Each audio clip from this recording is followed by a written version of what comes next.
The Kia Ceed was first seen in 2006 and it was made exclusively for the European market, and funnily enough that's where the name comes from. Community in Europe with European design. And it also gave rise to the SW and the Pro Ceed. The second gen was released in 2012, and when they came to the third gen in 2018, Kia did something rather clever. They released an SUV version of their popular hatchback with fastback looks, a raised ride height and a range of powertrains. Introducing the Kia XCeed PHEV. Welcome to Planet Auto.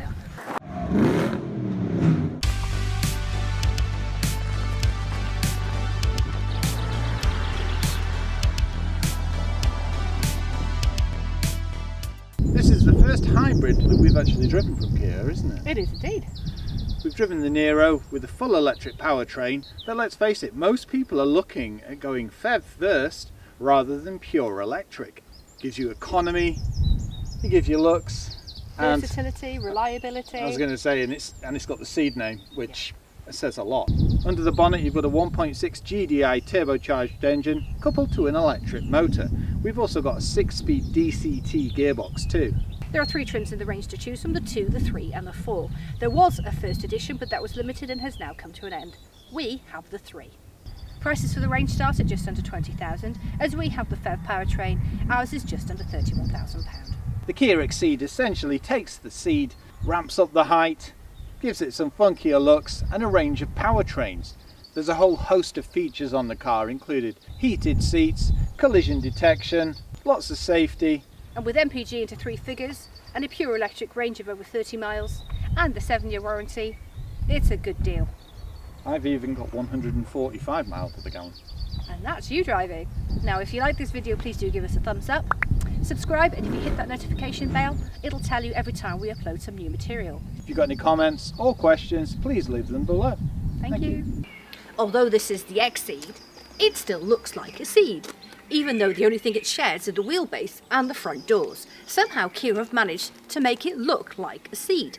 It's just more so. And I have to say, it really looks good. It's got a closed tiger nose grille, which forces the air intake below, and it's got a much more aggressive, muscular look. It's still got the sculpted lenses, but it's got a different design. It's got an ice cube effect, which really makes it pop. And the fact that it's sculpted into the wings adds to the look of that long sloping bonnet. It's a very nice looking crossover. And the biggest difference you'll notice is that this is a closed grille in comparison to the open one that you find on the Ceed, and it's got a much more muscular design on the bumper, adding to that sporty off-roady look. And the colours on the accent match the colours on the surround. And a nice finishing touch, the design and the colouring that you see here on the closed grille is faintly matched in the wheel. You've got automatic LED bi-projection headlights with LED daytime running lights, and you've got projector fogs.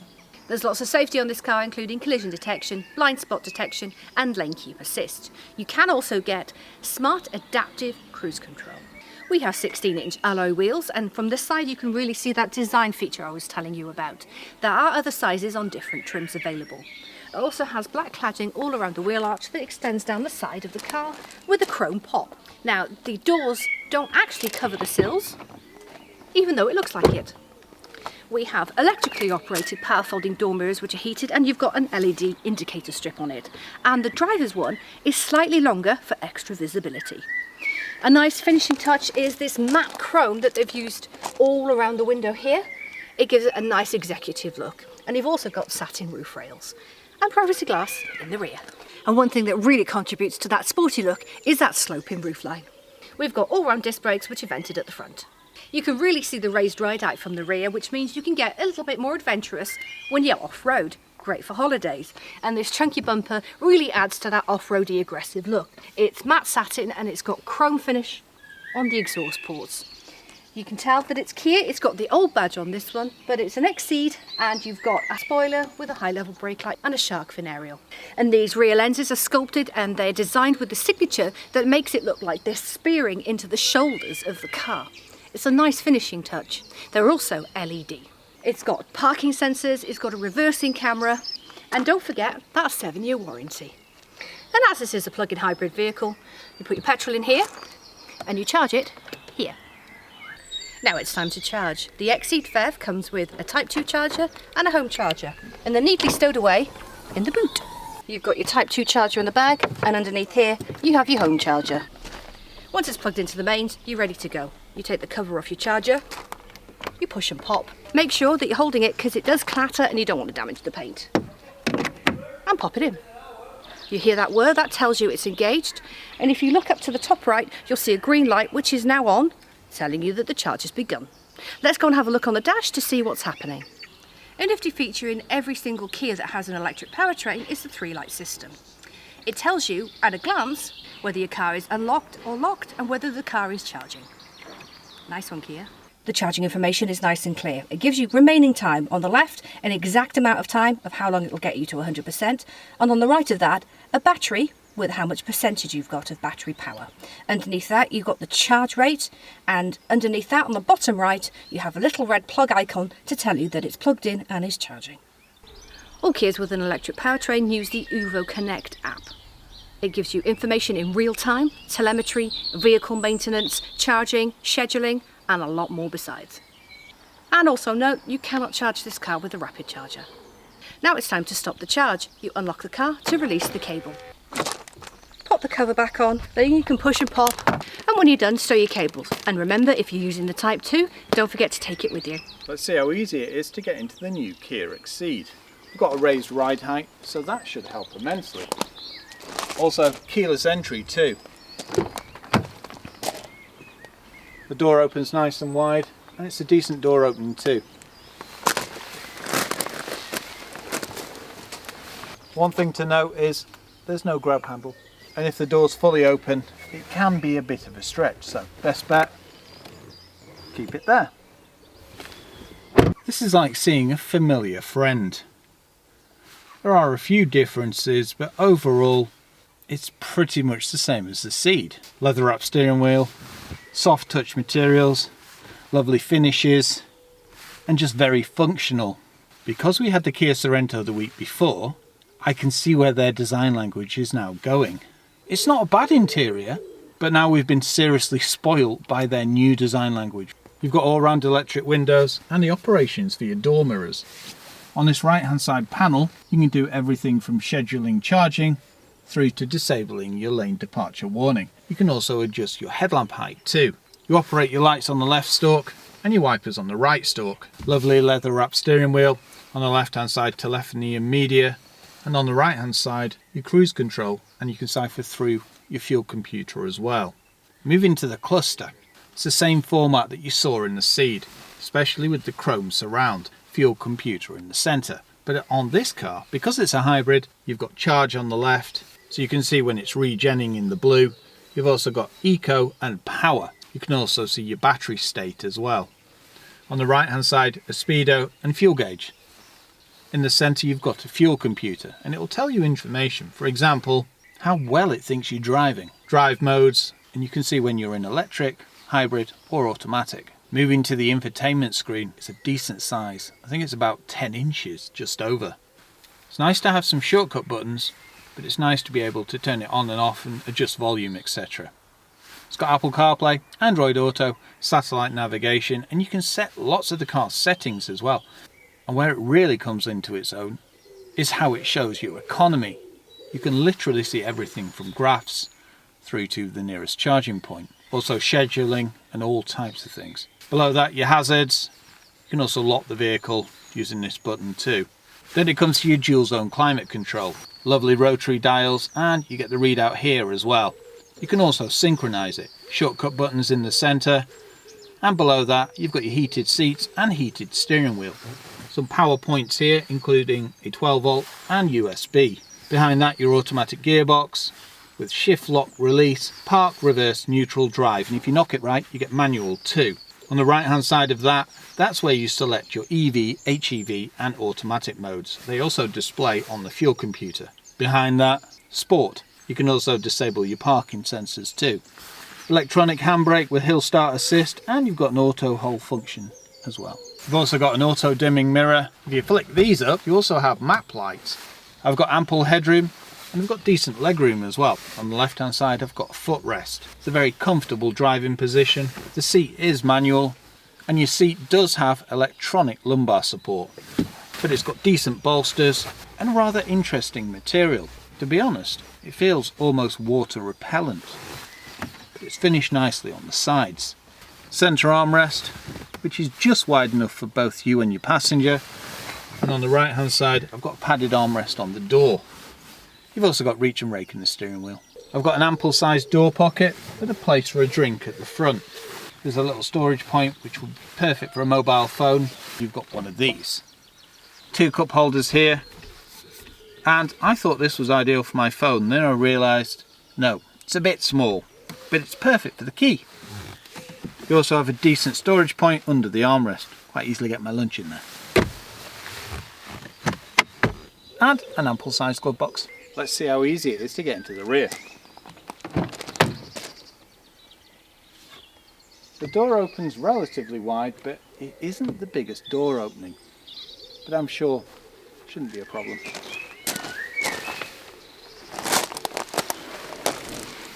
We have a grab handle and it's nice and easy to reach the door handle. It's very comfortable. I've got lots of leg room, and this seat's set up for me at 6'3", and it's a rather lavish 6'3" at that. Realistically, I could slide it forward a few notches. Headroom, well, it's ample.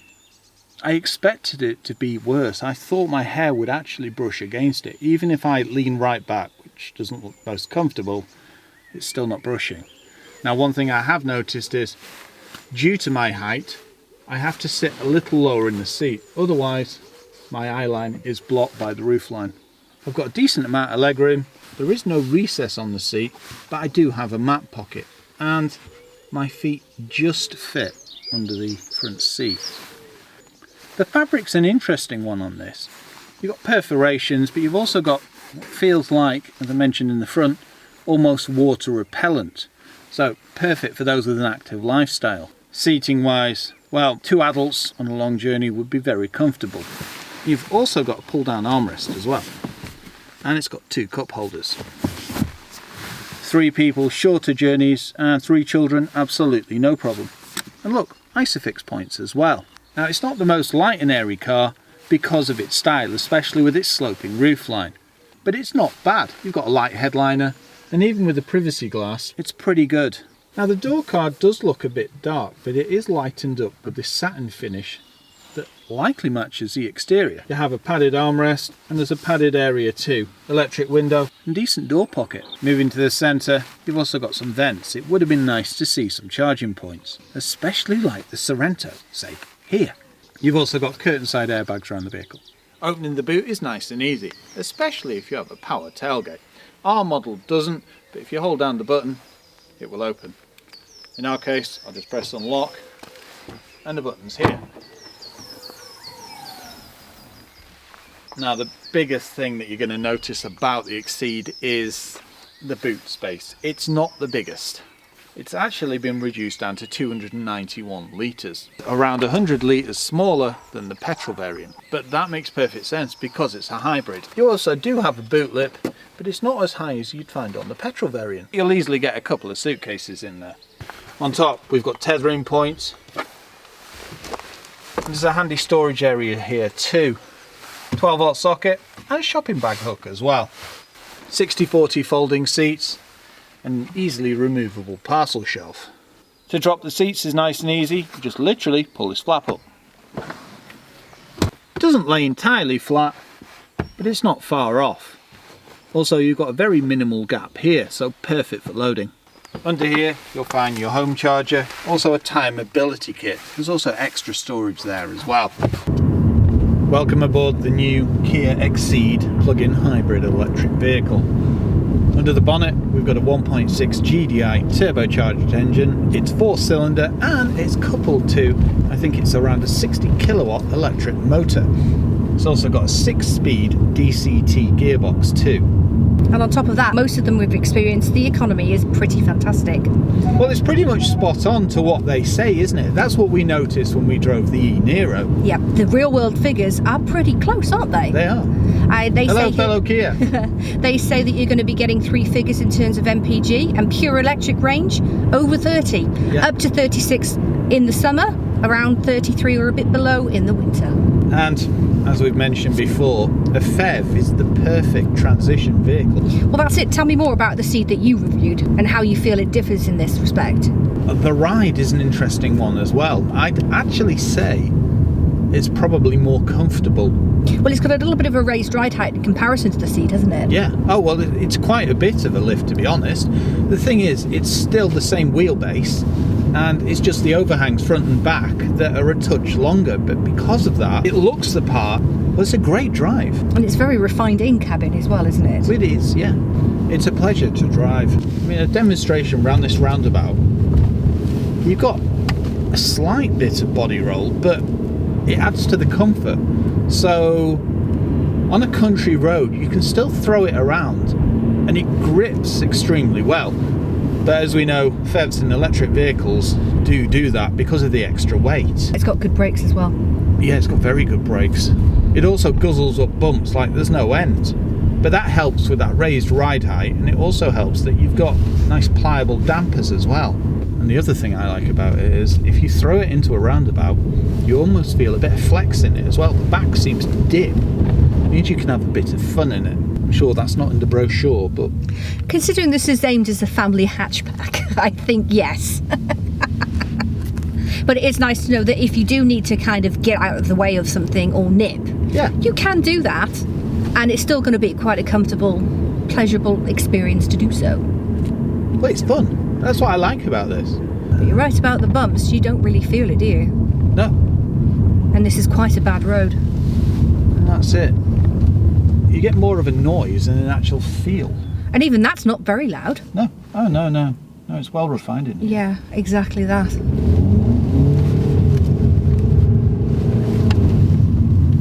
Hardly any lean at all, really. That's it. That's what I like about this car. Even when you do floor it, as it were, and throw it into some bends, it doesn't lose its composure. It really doesn't. And that brings me to the steering. It's nicely balanced, gives good feedback, and it weightens up nicely on a back road. It's also light enough when you're doing manoeuvres. It just, even at 30 miles an hour, there's a decent weight to it. And then that brings me to the transition between petrol and electric. I mean, what do you think of that, Annabelle? It's seamless transition, isn't it? It is, yeah. You can't even really tell until you actually hear it. No. No, it's... There we go. Yeah. It's just done it then. On petrol, straight in, and we're in the automatic mode. You've got the EV mode, which is operated down here, and you've got your hybrid mode. There's also automatic as well, where it will decide whether it wants to use electric or petrol or a combination. It's a very versatile system, isn't it? It is, yeah. We're looking at over 60 now. And that's just for us driving. Exactly. The 6-speed DCT is a good box as well. Very smooth transitions through the gears, and if you hit that sport button, then it will hold gears and give you quite an engaging experience. Nice launch, straight up to 30 miles an hour. And That was respectable, wasn't it? I was going to say, that's the benefit, isn't it, of an electric motor and a petrol engine. When you put your foot down, it can go. The other thing you notice, though, is it does sound a bit like a CVT, because the engine does roar quite a bit, doesn't it? But that's because you're flooring it. If you do a normal acceleration, then it's pretty quiet, isn't it? You're not going to hear much of that. No. It's nice and quiet on a newly laid road, but as we know, the roads around here aren't the best. Visibility is good, nice big windscreen. No blind spots to speak of, and you get blind spot detection on your mirrors anyway, can't you? The only thing to mention is if you've got very small children in the back, because the sides are a little bit higher than the Ceed, they may have a little bit more difficulty seeing out. Thing is, that's a compromise with getting, say, a fastback style car, isn't it? Yeah. In electric mode, it is quiet, isn't it? It is, isn't it? It's very smooth. That's it. What I've noticed, especially in towns and even around villages and that, you could spend most of your time in electric mode. But if you want the most of your economy, it's best to be in automatic or hybrid mode. On A roads, you'll just happily plod along, ciphering between electric and petrol. If you want to join a motorway at speed, 9 times out of 10 it will come out of electric and add petrol, but it means you can get up to speed nice and quickly. And you can get an intelligent speed limiter on your adaptive cruise control. You've also got forward collision detection for pedestrians and cyclists as well. You've got your lane keep assist, blind spot detection, you've got pedestrian and city detection as well. You also have lane departure warning and a driving style in your fuel computer.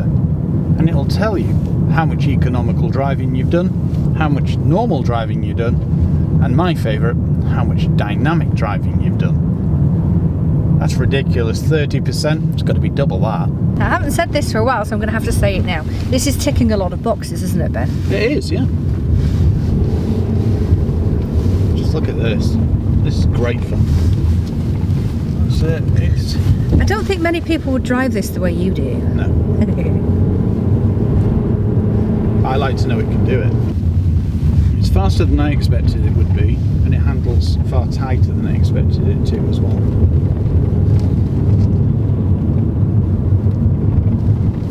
And that slight bit of lean adds to that experience anyway.